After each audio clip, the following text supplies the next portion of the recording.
So stock number 6 is, I think, something which a lot of people would find extremely boring because the stock has done nothing, absolutely nothing for the past 6-7 years.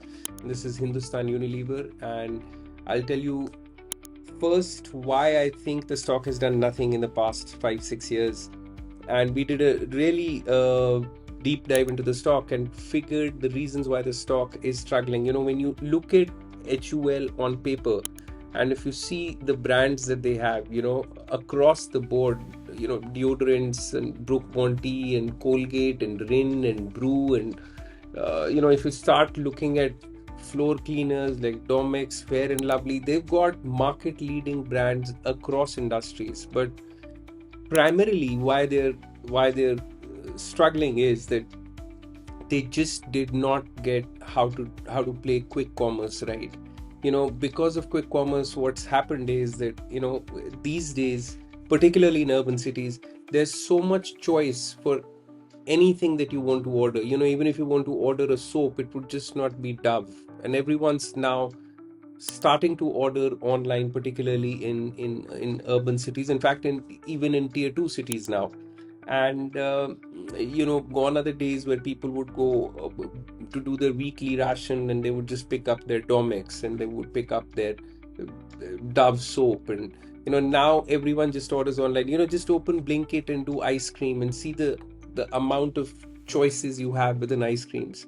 So it's not just quality walls anymore. And I think they've just failed to uh, you know uh, keep up with times, as quick commerce has made its foray into people's lives.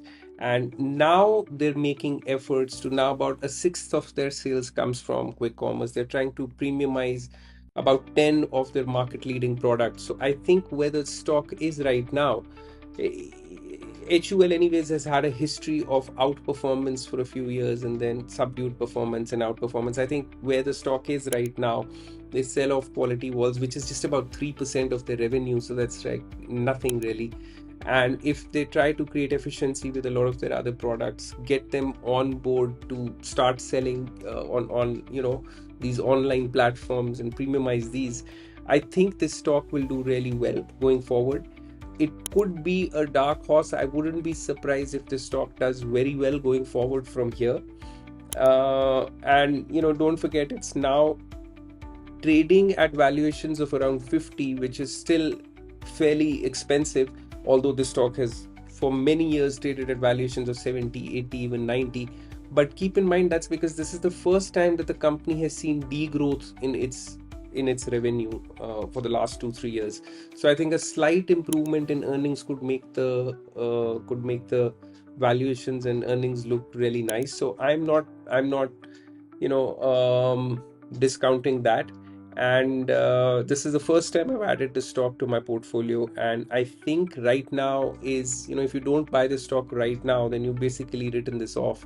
And I'm not writing this off because I do see something going for them when I read their management discussion.